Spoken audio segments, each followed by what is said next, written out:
तो hello guys, सभी को नमस्कार। वो क्लास 12th की इकोनॉमिक, वैसे ही बिजनेस इकोनॉमी की है ना दोस्तों, तो उसको कंप्लीट कराने जा रहा हूँ मैं दोस्तों। और आप अगर लेक्चर देखने आए हो तो 2-3 मिनट सुन के मत भगना, क्योंकि पूरा देखना है, जब भी समझ में आएगा। जो मेरा इंट्रोडक्शन होता है उसको देख के ही तुम चले जाता हो। मैं तो पढ़ाता भी नहीं, बस ऐसी बातें करता हूँ। 2-3 23 सेकंड मतलब रुकते वर्ड्स, फिर चले जाते हैं। तो दोस्तों मैं पढ़ाऊँगा आज तुमको क्लास 12th की बिजनेस इकोनॉमिक व्यावसायिक अर्थशास्त्र अध्याय 4। 5वां कंप्लीट हो गया अध्याय। मुद्रा, अर्थ, कार्य, महत्व, वो था उसका नाम, तो वो कंप्लीट हो गया। तो दोस्तों पढ़ते हैं आगे। क्या नाम है? मांग आधिक्य एवं अभावी मांग की समस्या। इंग्लिश में बोलते हैं दोस्तों, problems of excess demand and deficient demand. तो दोस्तों इसको हम देखते हैं।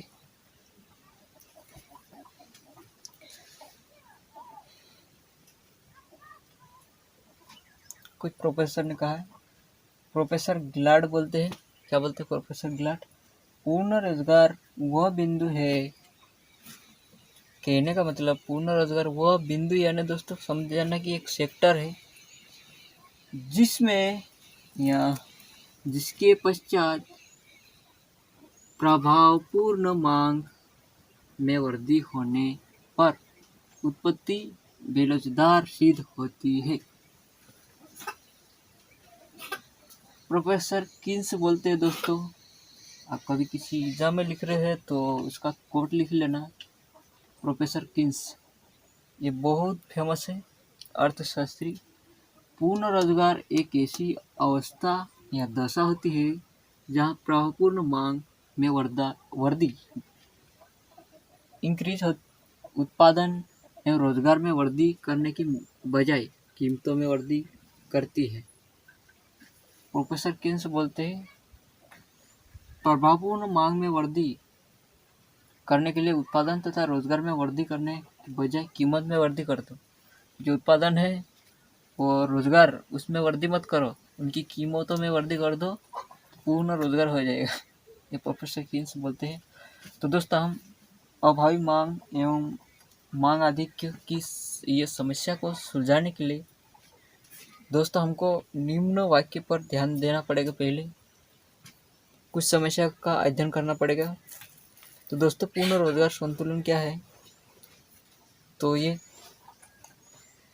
Professor Gaylord and professor Keynes ने बता दिया। तो पूर्ण रोजगार संतुलन क्या होता है ये बता दिया है ना दोस्तों।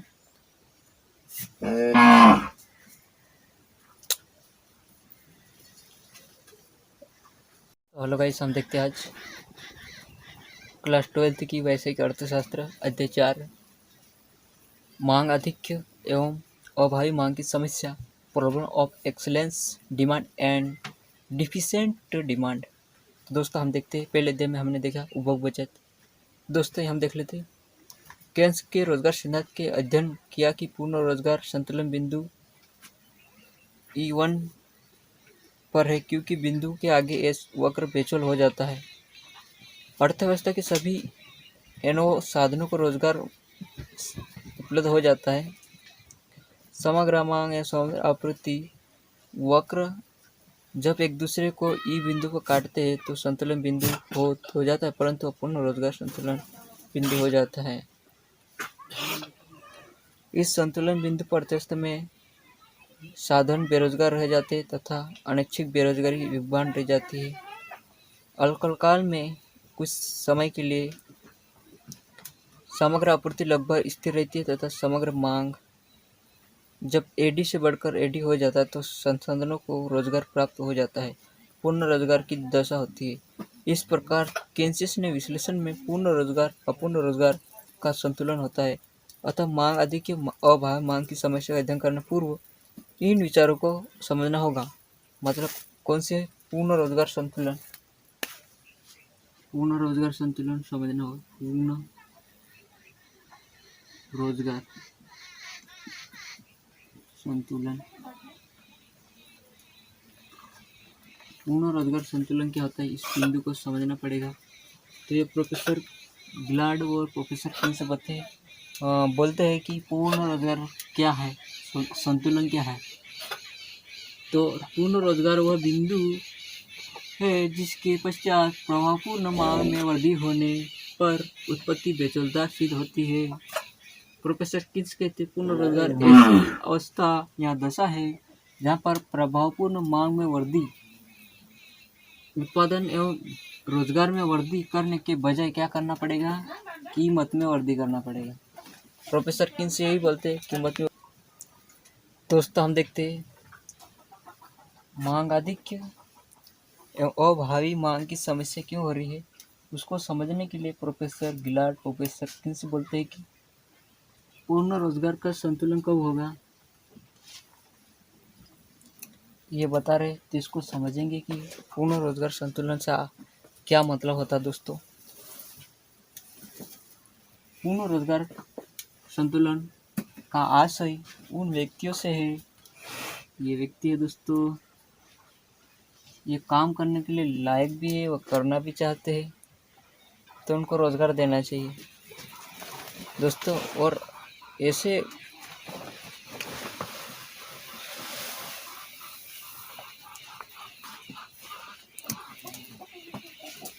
तो दोस्तों देख लेते हैं इसकी डेफिनेशन क्या है। पूर्ण रोजगार से आशय ऐसे व्यक्तियों को जो काम करना चाहते हैं या सामर्थ्य है या उसके लिए लायक है या काम करना चाहते हैं, तो उनको प्रचलित मजदूरी जो मजदूरी चल रही है उसी की दर पर रोजगार दो।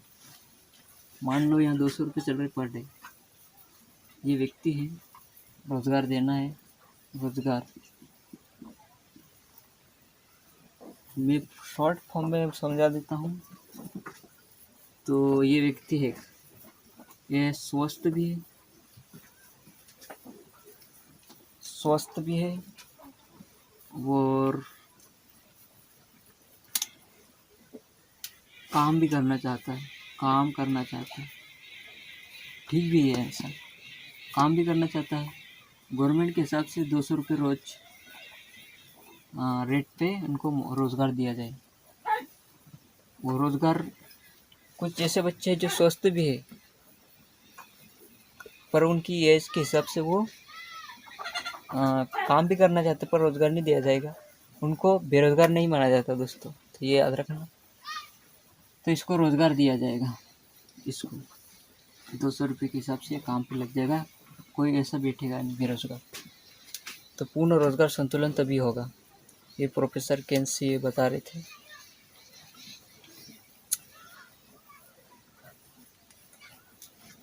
और कुछ लोग ऐसे होते दोस्तों, वो स्वस्थ तो है पर काम नहीं करना चाहते।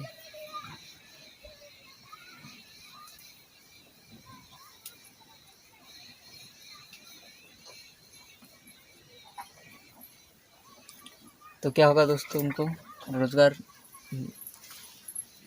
स्वस्थ भी है पर वो काम नहीं करना चाहते, रोज़गार देने का कोई सवाल ही नहीं उठता है। पर कुछ ऐसे बच्चे हैं जो उनको काम नहीं दिया जाएगा, उनको बेरोज़गार नहीं माना जाता है। तो ये याद रखना। सिंपल सी लैंग्वेज में समझा रहा हूँ, लिखने की कोशिश नहीं कर रहा हूँ मैं। पूर्ण रोज़गार की आवश्यकता क्यों होती है?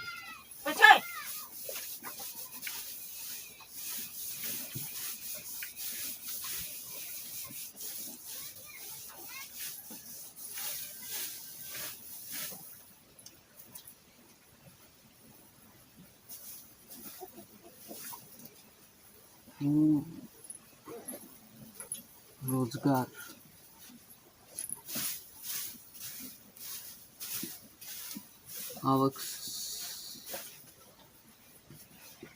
आवश्यकता या महत्व बोल दो दोस्तों।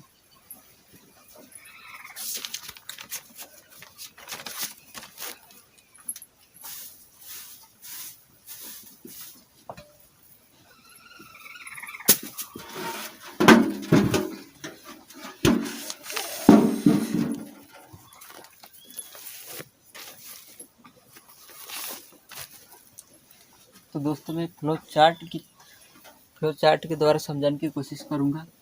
आवश्यकता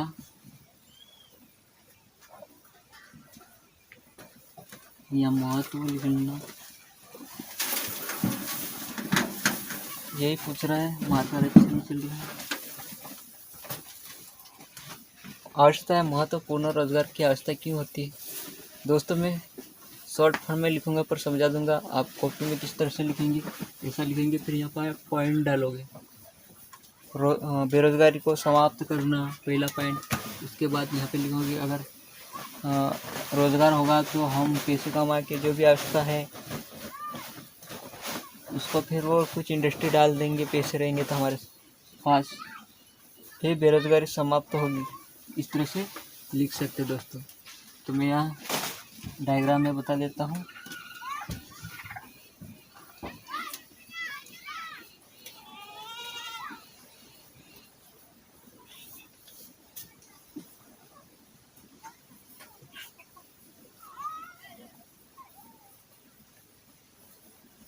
आवश्यकता एवं महत्व, तो पहला पॉइंट देख लेते हैं इधर, बेरोजगारी को समाप्त करना।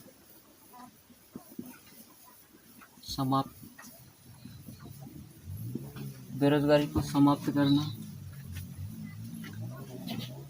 दोस्तों अगर आपके पास रोजगार होगा, रोजगार से आप पैसे कमाओगे, पैसे से आप कुछ इंडस्ट्री, मान लो आपके पास छोटा सा इंडस्ट्री, कुछ दुकान डाल सकते हो। दुकान डालने से दोस्तों कुछ बच्चों को काम दे सकते, कुछ इंसान को काम, फिर थोड़ा थोड़ा करके फिर बड़ा कर दोगे दोस्तों, तो फिर बहुत सारी लेबर लगाने लग जाओगे तुम। तो दोस्तों क्या होगा, बेरोजगारी समाप्त, सभी को तो रोजगार मिल रहा है। तो क्यों आवश्यकता है पूर्ण रोजगार की, कहने का मतलब दोस्तों आप लिख सकते हैं अपने मन से,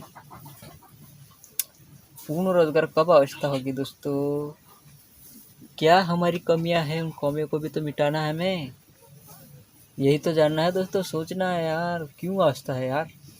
भाई भूख लगती है यार, गेहूँ क्यों आवश्यकता है, अनाज क्यों आवश्यकता है अपनी, क्यों चाहते हैं हम अनाज हो हमारे पास, पैसे हो, क्यों क्यों। तो दोस्तों यही तो फंडा है, यहाँ पे भी अनाज चाहिए हमें, मतलब पेट भरने के लिए, पैसे भी कुछ आवश्यकता को पूरा करने के लिए। उसी तरह यहाँ पूर्ण रोजगार मांग रहे हैं, क्यों मांग रहे हैं दोस्तों, इस पेट के लिए भी, कुछ हमारी जो आवश्यकता है उसको पूरा करने के लिए।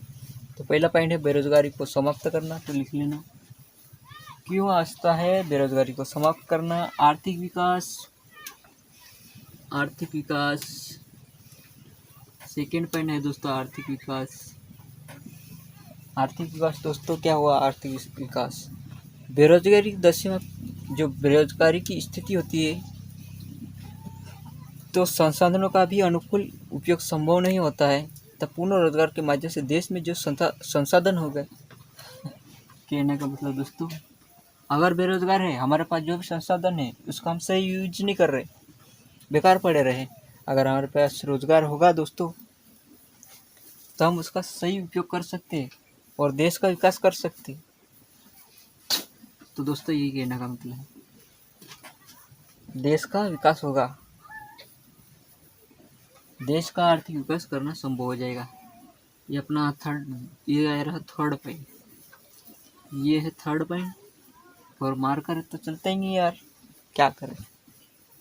न्यूनतम आवश्यकता, दिख नहीं रहा होगा, न्यूनतम आवश्यकता,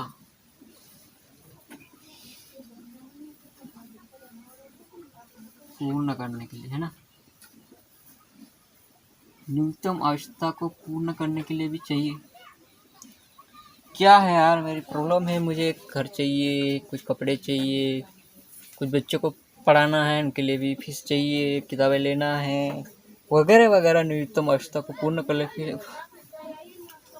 के लिए मुझे चाहिए रोजगार। रोजगार से मैं क्या करूँगा दोस्तों, तो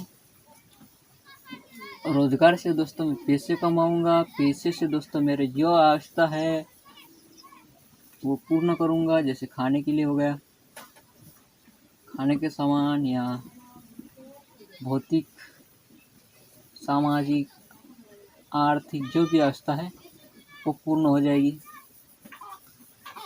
तो दोस्तों सिंपल है यार, अच्छे से लिख लोगे, एक नंबर, बहुत ईजी है। सामाजिक वातावरण, ये है दोस्तों सामाजिक, ये सामाजिक वातावरण। सामाजिक वातावरण, सामाजिक वातावरण क्या होगा दोस्तों? रोजगार उपलब्ध होने पर देश में समाज। अरे यार तुम सोचो सामाजिक वातावरण क्या पूछ रहा है। कहने का मतलब दोस्तों सामाजिक वातावरण में सुधार होगा। क्या गुंडे है, भ्रष्टाचार है, शोषण हो रहा है, उससे भी मुक्त हो सकते हैं। तो ये दोस्तों अपनी पहचान बनती है दोस्तों। मुकेश अंबानी की कैसी पहचान है, उसका जो रिलेशन नहीं है वो लोग जानते हैं, बहुत दूर दूर के लोग जानते हैं, कोई रिलेशन नहीं है, ऐसे लोग पहचानते दोस्तों। इसलिए सामाजिक वातावरण, भ्रष्टाचार नहीं होगा दोस्तों, चोरी, हिंसा, अविश्वास भी नहीं करेंगे लोग, इनमें कमी आएगी और शांति और सुख, शांति रहेगी, नाचना वाचना धूमधाम से होगा दोस्तों। तो ये लिख लेना। तो दोस्तों सामाजिक वातावरण क्या होगा? सामाजिक वातावरण क्या होगा दोस्तों? मेरे बाल बड़े हो गए दोस्तों, लोग बोलते होंगे दोस्तों, अरे यार इतने बड़े बाल रख रहा है। दोस्तों मेरे दिल में ठेस तो पहुंचेगी। अगर मेरे पास रोजगार होगा दोस्तों तो मैं पैसे कमा के फिर इन बाल को कटवा सकता हूँ, अच्छे कपड़े, फिर उसके बाद क्या होगा दोस्तों, लोग अच्छा भी कहेंगे। उसके बाद दोस्तों क्या होगा, अगर मेरे पास कमी है तो मैं चोरी करने की कोशिश करूँगा। तो दोस्तों भ्रष्टाचार भी फैलाऊँगा, अविश्वास भी, जैसे ऐसे प्रॉब्लम से मुक्ति होगी दोस्तों, ऐसी समस्या में कमी आएगी और समाज में क्या होगा, खुशहाली रहेगी, स्थिरता रहेगी, शांति रहेगी। तो कहने का मतलब यही है, तो लिख लेना।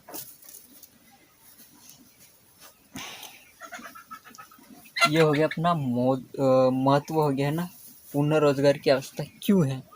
क्यों, पहला पॉइंट दोस्तों, क्यों आवश्यकता, क्यों क्यों क्यों क्यों, तो इसीलिए है दोस्तों। ये देख लेना, ये क्यों क्यों आवश्यकता, महत्व क्या है। तो दोस्तों ये हो गया अपना महत्व। अब देखते हैं दोस्तों, मैं इसलिए पढ़ा रहा हूँ ऐसा क्योंकि अपन को समझना है, रट्टा नहीं मारना है। पूर्ण रोजगार की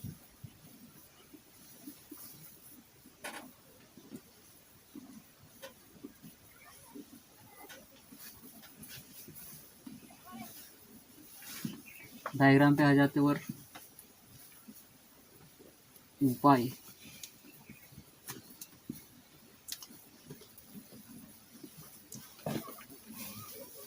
क्या है दोस्तों, क्या पूछ रहा है, उपाय, पूर्ण रोजगार के लिए उपाय। अरे भाई पूर्ण रोजगार कैसा होगा, क्या करेंगे तो होगा, यही पूछ रहा है। तो दोस्तों सोचो यार क्या होगा, क्या क्या करना पड़ेगा, रोजगार बढ़ेंगे, क्या करना चाहिए हमें, रोजगार बढ़ेगा दोस्तों, ऐसा सोचो क्या करना पड़ेगा। पूर्ण रोजगार करना है अपन को, बेरोजगारी को समाप्त करना है और पूर्ण रोजगार बढ़ाना है, तो क्या करना पड़ेगा। उपाय का मतलब वही है दोस्तों, उपाय, उपाय, ये लिखा है उपाय। तो दोस्तों भूख, प्रवृत्ति में वृद्धि,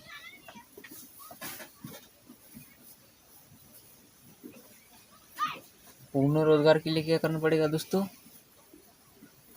प्रभावपूर्ण मांग बढ़ाने के लिए उपभोग में वृद्धि करना पड़ेगा, कस्टमर में। इसके लिए सरकार ऐसी नीति अपनाना चाहिए जिससे उपभोग वह बढ़ जाएंगे, उपभोग वह बढ़ जाएगा, इसलिए सरकार कम कर लगाए, जो ऋण सरकार ने ले रखे उन्हें वापस कर दे। इससे लोगों की क्रय शक्ति में वृद्धि हो जाएगी, तो वस्तु की मांग अधिक हो जाएगी। परिणाम स्वरूप क्या होगा दोस्तों, रोजगार में वृद्धि हो जाएगी। किसी भी मान लो शॉप चलाना है, उस शॉप चलाने के लिए दोस्तों कस्टमर में वृद्धि तो करना पड़ेगी। मेरे यहाँ दोस्तों मोबाइल का दुकान, अब मेरे यहाँ आते हैं दोस्तों पर डे एक पर्सन आता है, एक कस्टमर आता है, एक ही व्यक्ति आता है उपभोक्ता। मुझे क्या करना पड़ेगा, बढ़ाना है यार, क्योंकि माल ज़्यादा बेचना है। इसलिए सरकार ऐसी नीति अपनाएगा जिससे कि उपभोग में बढ़ जाएगा।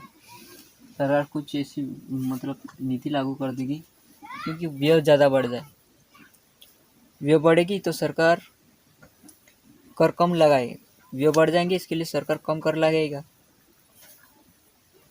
जो ऋण सरकार ने ले रखे हैं उन्हें वापस कर देगी। जो सरकार कुछ मान लो आई एम क्या बोलते हैं,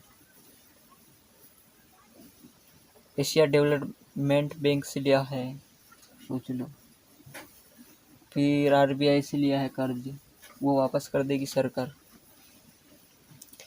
फिर लोगों में क्या होगा, क्रय शक्ति बढ़ जाएगी, खरीदने का पावर होगा वो बढ़ जाएगा, फिर लोग ज़्यादा खरीदने लगेंगे, फिर उससे क्या होगा, रोजगार उत्पन्न होगा। होगा कि नहीं यार, बहुत सारे लोग अभी रोजगार कर रहे समझो। भाई मोबाइल लाने वाला भी बहुत हो गया, यहाँ पे माल भी मतलब बच ही नहीं रहा, स्टॉक नहीं है यहाँ पे। फिर सप्लायर की बहुत ज़रूरत हो गई, यहाँ पे लगा दिए, पहले तो एक ही था, अब 2 बढ़ गए, धीरे धीरे करके 5 बढ़ गए। इस तरह से 70% काम पे लग गए, इनको रोजगार मिल गया। तो दोस्तों इसी तरह करना पड़ेगा, उपभोक्ता प्रवृत्ति में या उपभोग प्रवृत्ति में वृद्धि करना पड़ेगा। फिर दूसरा देखते दोस्तों, निजी विनियोग। निजी विनियोग में वृद्धि क्या होगा दोस्तों, निजी विनियोग में वृद्धि, सरकार विनियोगकर्ता के बीच नीची ब्याज दर पर मुद्रा उपलब्ध कराई। इसी के साथ सरकार कर की दरों में कमी कर अधिक विनियोग के लिए प्रेरित करे। उचित मूल्य की नीति अपनाकर उसकी प्रत्याशित प्राप्ति में वृद्धि की जा सकती है। निजी विनियोग बढ़ने पर उत्पादकता बढ़ेगी तथा अधिक लोग को रोजगार मिलेगा। कोई भी एक इंडस्ट्री है, प्राइवेट है कंपनी, उसमें पैसे लगाएंगे सरकार नहीं लगाएगी, लोग लगा रहे पैसे। मतलब दोस्तों क्या होगा, सरकार क्या करेगी, जो लोग पैसे इन्वेस्ट करना चाहते किसी प्राइवेट कंपनी में, उनको सरकार कम दर पर पैसे उपलब्ध करवाएगी। फिर उनको जो पैसे इन्वेस्ट किए हैं उन पे ज़्यादा मतलब रिटर्न देगी। फिर वो इस तरह से रोजगार उत्पन्न होगा दोस्तों, रोजगार बढ़ेगा इस तरह से। किस तरह से दोस्तों, विनियोगकर्ता क्या होगा दोस्तों, मैं हूँ, मान लो मैं है, मेरा नाम मान लेता राम हूँ मैं, मेरे पास फिलहाल रुपये नहीं है, मुर्गी का अंडा है। गवर्नमेंट से मैंने 5% की दर से 50,000 रुपये लाए, फिर मैंने कम परसेंट पर सरकार ने मुझे पैसे दे दिए, मैंने इन्वेस्ट कर दिया किसी कंपनी में। फिर दोस्तों सरकार यहाँ पे जो इन्वेस्ट दर है उसको बढ़ा के उसके पैसे को बढ़ा देगी। इस तरह से वो पैसों से फिर रोज़गार उत्पन्न करवाएगा कि नहीं दोस्तों। कोई मतलब अपनी कंपनी खड़ी कर ले, यहाँ पे मजदूर की बहुत ज़रूरत है, तो इस तरह से रोज़गार उत्पन्न हो जाएगा। एग्जाम्पल लिखना ज़रूरी है, एग्जाम्पल से ही जो परीक्षा कॉपी चेक करते हैं उस सर को समझ में आएगा अच्छी तरह से कहने का क्या मतलब है उसका। तो एग्जाम्पल लिख लेना कैसा, डायग्राम ऐसे मतलब बना देना कोई ऐसा, ऐसे फिर ऐसे फाइंड करके यहाँ पे लिख देना, फिर ऐसा ऐसा करके फिर वैसा उत्पन्न होगा। बस ऐसे ही लिख लेना, समझ जाएगा सर सामने वाला क्या बोल रहा है। तो निजी, फिर सरकारी विनियोग में वर्दी, सरकारी है ना, सरकारी विनियोग में वर्दी, सरकारी विनियोग में वर्दी यार, सरकारी विनियोग में वर्दी पहले तो निजी में, प्राइवेट में, अब गवर्नमेंट सरकार में करो। प्रभावपूर्ण मांग में वर्दी के लिए, रोजगार में वर्दी में जो भी मांग है बहुत अच्छी है, उसके लिए रोजगार में वर्दी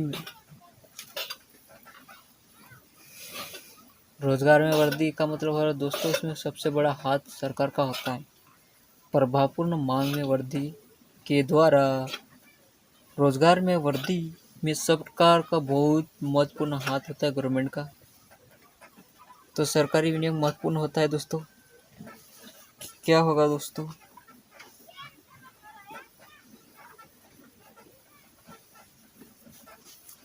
सरकार के पास पैसे दोस्तों, सरकार प्रभावपूर्ण मांग के लिए, सरकार रोजगार में वृद्धि के लिए वृद्धि करना चाहती है, तो सरकार क्या करेगी, आगे की सामने, मान लो यहाँ पे रोड बनाना है मेरे को, यहाँ पे डैम बनाना है, तालाब पुल बनवाना है, यहाँ पे आवास देना है लोगों को, तो दोस्तों सरकार पैसा लगाएगी, यहाँ पे लोगों को मजदूर बुलाएगी, लेबर चाहिए रोड बांधने के लिए, लोग आएंगे तो रोजगार ही रोजगार पैदा होगा, लिख लेना।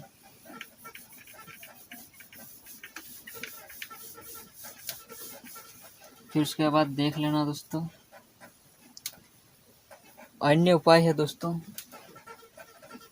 दूसरे और तरीके हैं। बेरोजगारी को दूर करने हेतु अपनाए जाने वाले अन्य उपाय, जनसंख्या को नियंत्रण कर मानव शक्ति उचित नियोजन करना। अन्य उपाय है दोस्तों, मानव जो हमारी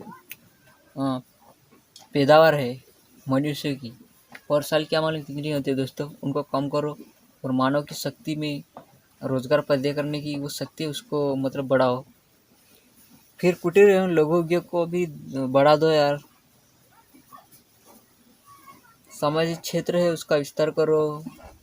इस तरह से दोस्तों आप रोजगार उत्पन्न कर सकते हैं। मेरे यहाँ बहुत सारे एरिया है, उसमें मैं खेती कर सकता हूँ, वहाँ पे मतलब वहाँ भी रोजगार हो जाएगा। तो दोस्तों हो गया अपना काम। तो दोस्तों और देखते आगे, और करना बहुत है यार। एक समस्या है, पूर्ण रोजगार क्यों नहीं है, पूर्ण रोजगार अपूर्ण बोलते हैं इनको, अपूर्ण या न्यू रोजगार का संतुलन कैसे करें, क्या है दोस्तों। तो दोस्तों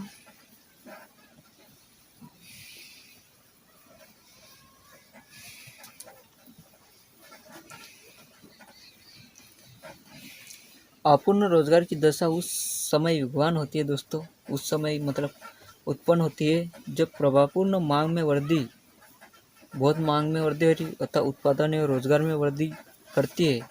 वास्तव में क्या हो रहा है दोस्तों, पूर्ण रोजगार संतुलन से पूर्व पूर्ण रोजगार संतुलन हो रहा है, उससे पहले ही पूर्व संतुलन की स्थिति होती है जिसमें अनौपचारिक बेरोजगारी उत्पन्न होती है दोस्तों।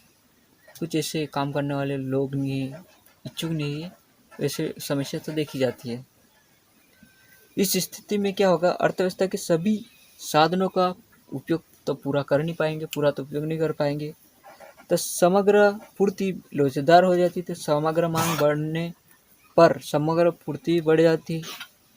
अपूर्ण रोजगार संतुलन में बेरोजगारी होती है, अनैच्छिक बेरोजगारी की दशा होती है। अनैच्छिक बेरोजगारी से आशय उस बेरोजगारी से होता है जिसमें लोग काम करने की इच्छा रखते हैं तथा काम करने की योग्यता सामर्थ्य भी है, परंतु क्या हो रहा है दोस्तों, अनैच्छिक बेरोजगारी वो है दोस्तों, उनको सही ढंग से मतलब सही रेट पे काम नहीं मिल रहा है दोस्तों, पैसे कम मिल रहे। जो भी चल रहा है रेट उस हिसाब से प्रचलित मजदूरी दर पर काम नहीं मिल रहा है। काम नहीं मिलता है तो उसको बोलते हैं दोस्तों अपूर्ण या न्यू रोजगार संतुलन। इस प्रकार बेरोजगारी देश व समाज के लिए हानिकारक तो हो जाती है दोस्तों। कोविड-19 के कारण देखे होंगे आप, बहुत सारे लोग रोते रोते सड़कों पे गुजर चुके थे, कोई मकान बेच दिए। हमारे विलियन सोनू सूद ने आके लोगों की मदद की दोस्तों, जिनके पास पैसे नहीं थे उनको घर पहुंचाया। ट्रैवल के तो साधन ही बंद हो गए थे दोस्तों, उनने पहुंचाया बहुत सारे प्रवासी लोगों को, खाना भी खिलाया दोस्तों। बहुत सारे यूट्यूबर ने भी खाना खिलाया दोस्तों, पैसे डोनेट किए दोस्तों। तो यही प्रॉब्लम हो रही है दोस्तों, बेरोजगारी से ऐसी समस्या आ जाती है। तो मैं तो भाषण दे रहा हूँ, तुम सोचते हो कि क्या लिखेंगे हम, लिख देना वही एग्जाम्पल लिख देना, क्योंकि जो 12वीं तक स्टूडेंट होते हैं उनको करंट अफेयर से अपडेट करते आते नहीं को प्रश्न को। करंट अफेयर से अपडेट करके लिखोगे तो तुमको ज़्यादा नंबर मिलेंगे। तो दोस्तों यही हो रहा है, गिरावट आ जाती, उत्पादन आय में ह्रास, ये सब कुछ छीन छीन हो जाता है। मानव शक्ति होगी उसका भी ह्रास, उत्पादन में ह्रास, आय में कमी, सब में कमी हो जाएगी। इसीलिए दोस्तों मानव समाज कल्याण में कमज़ोर होने लगेगा,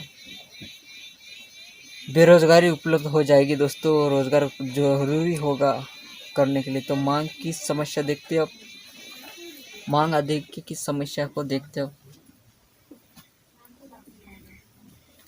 तो ये मैंने बता दिया। तो दोस्तों मांग अधिक की समस्या कब उत्पन्न होती है, फिर उसको सुधारने के क्या उपाय है। पहले मांग अधिक क्या होता है ये जान लेते हैं दोस्तों। तो जो समग्र मांग है दोस्तों, समग्र मांग पूर्ण रोजगार, समग्र मांग है वो पूर्ण रोजगार के उत्पादन से अधिक हो जाती है।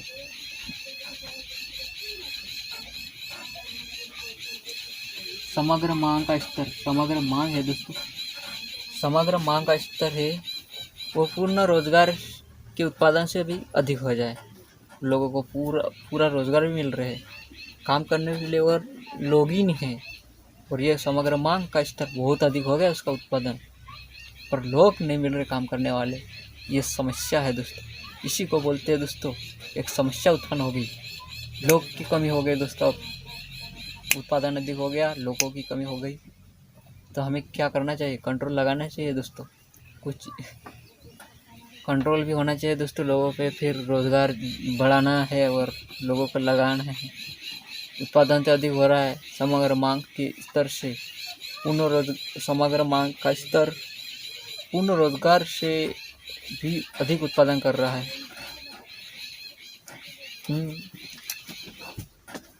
मांग है बहुत, लेबर की कमी हो रही है दोस्तों, इसको बोलते हैं अधिक, आधिक्य बोला जाता है दोस्तों। तो यहाँ लिखा हुआ है, मैं बोल देता हूँ। यदि समग्र मांग का स्तर पूर्ण रोजगार के उत्पादन से भी अधिक हो जाए तो अर्थव्यवस्था अधिक मांग की समस्या हो जाती है। इस समस्या को सुलझाने के लिए क्या करना चाहिए ये देखते दोस्तों। इसको सुलझाने के लिए दोस्तों क्या करना पड़ेगा, अपन को मौद्रिक और राजकोषीय उपाय करना पड़ेगा दोस्तों। मौद्रिक एवं राजकोषीय नीतियाँ होगी, पॉलिसी है दोस्तों, उनको कम करना पड़ेगा। तो लिख लेना मौद्रिक नीति,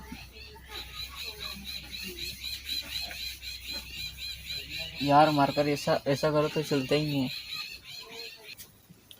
तो दोस्तों मैंने लिखा है यहाँ पे, मांग आदि की समस्या को सुलझाने के लिए क्या करना चाहिए, 2 नीति का पालन करना चाहिए, उसके द्वारा किया जा सकता है। तो वो नीति है दोस्तों मौद्रिक नीति, दूसरी है राजकोषीय।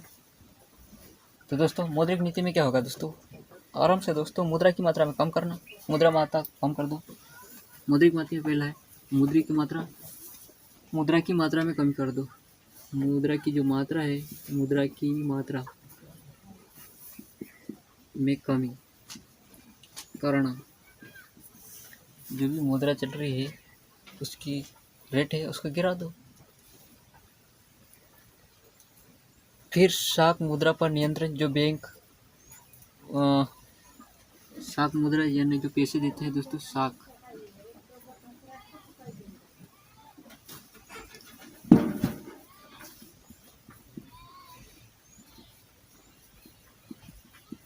साख मुद्रा पर नियंत्रण।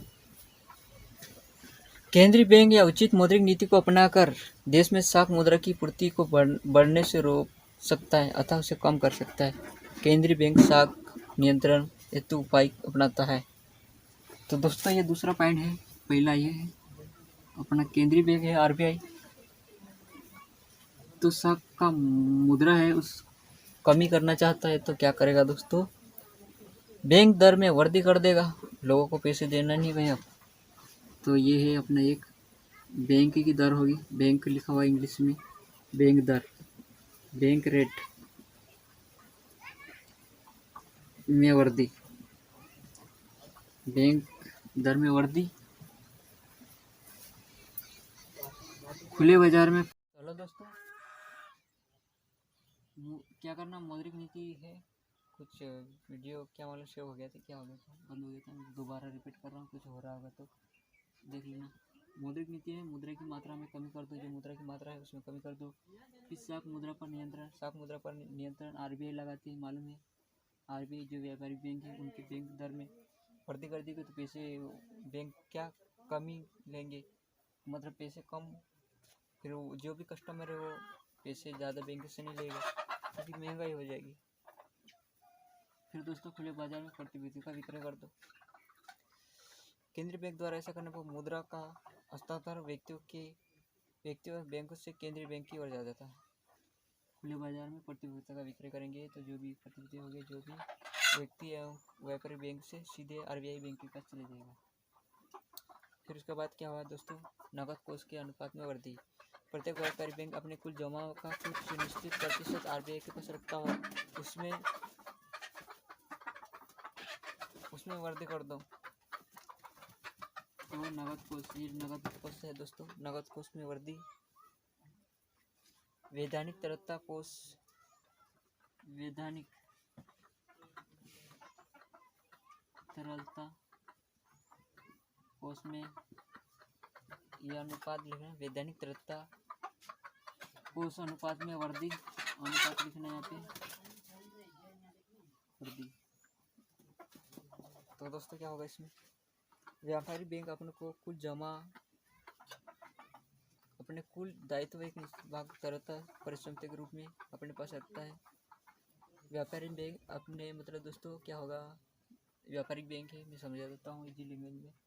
कोई भी व्यापारिक बैंक है, उसके पास पैसे हैं, वो किसी को दे रहा है लोन, फिर थोड़े पैसे वो रखेगा अपने पास, क्योंकि मेरे को भी तो किसी का कर्जा चुकाना है।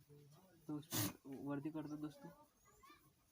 वृद्धि करोगे तो क्या करो दोस्तों, ज़्यादा पैसे भुगतना पड़ेगा इसको, आरबीआई को ज़्यादा पैसे देना पड़ेगा। सामने वाला भी लेने की कोशिश नहीं करेगा पैसे बैंक से। फिर नैतिक दबाव दे दो दोस्तों। केंद्रीय बैंक अनुसूचित बैंकों की खास की मात्रा को नीति करने की अपील करते सुझाव देता है दोस्तों। ये है मौद्रिक। फिर होते दोस्तों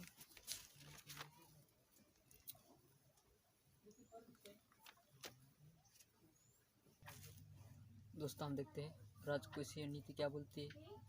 आदि की समस्या को सुलझाने के लिए हमारी गवर्नमेंट की पॉलिसी क्या बोलती है, ये देखते हैं दोस्तों। वो बोल रहे हैं कि दोस्तों सार्वजनिक व्यय में कमी। जो गवर्नमेंट खर्चा करती है ज़्यादा उसको कम कर दो। अगर वो गवर्नमेंट किधर खर्चा कर रही है दोस्तों, तो मान लो रोज़गार तो कम ही उत्पन्न होंगे, तो फिर लोग क्या करेंगे, पैसे कम हो जाएंगे लोगों के पास। तो दोस्तों लोग लेबर नहीं रखने चाहेंगे या उत्पादन ज़्यादा नहीं करना चाहिए, जो भी वगैरह वगैरह हो रहा है। अतिरिक्त मांग के समय सरकार अपने व्यय की मात्रा में कमी यथासंभव प्रयास करती है। फिर जो भी खर्चे होते हैं उसमें रोक लग जाती है दोस्तों। आगे के जो भी व्यय है उनमें स्थगित किए जाते हैं। इस तरह से दोस्तों क्या होगा, मुद्रा की आदि की समस्या सुलझाई जा सके। करों में वृद्धि, मुद्रा स्थिति का समय आ जाता है, उस समय सरकार क्या करती, नए कर लगाती, पुराने करों दरों में वृद्धि करके अर्थव्यवस्था में प्रचलित अतिरिक्त क्रय शक्ति को बढ़ा सकती है, जिससे अधिक मांग को रोकने में मदद कर सकती है। दोस्तों, सार्वजनिक ऋण, सरकार सार्वजनिक ऋण संबंधी नीति में भी परिव्यक्त करके मांग अधिक को बढ़ने से रोकते। जनता से सरकार अधिक ऋण प्राप्त करने के व्यक्तियों की क्रय शक्ति सीमित कर सकती है। दोस्तों, क्या होगा दोस्तों, अगर सार्वजनिक जो ऋण है दोस्तों, क्या हुआ दोस्तों, गवर्नमेंट ने पैसे दिए हैं 5% से, फिर अचानक बढ़ा दिए 10% से, और 10% से ऋण लग जाएगा, फिर सरकार क्या बोल रही है, मुझे इतने % से ऋण दो, तो लोग क्या करेंगे यार, पैसे उनके पास ज़्यादा नहीं रहेंगे, फिर सीमित हो जाएगा। इस तरह से बचत को अधिक मांग को नियंत्रित करने के अन्य उपाय है दोस्तों, बचतों को प्रोत्साहित दो, आय का अधिक भार बचत समय वे कम करेंगे। क्या हो रहा है दोस्तों, मैं कमाता हूँ 500 रुपये, मुझे 100 रुपये खर्चा करना, 500 रुपये हर महीने बचाना है। इस तरह से लोग आधे की समस्या भी कम कर सकते हैं। दोस्तों, बचत को बचत करने की आदत डाल दो लोगों में, उसके द्वारा फिर विभिन्न प्रकार के सरकारी नियंत्रण लगा सकते हैं। दोस्तों।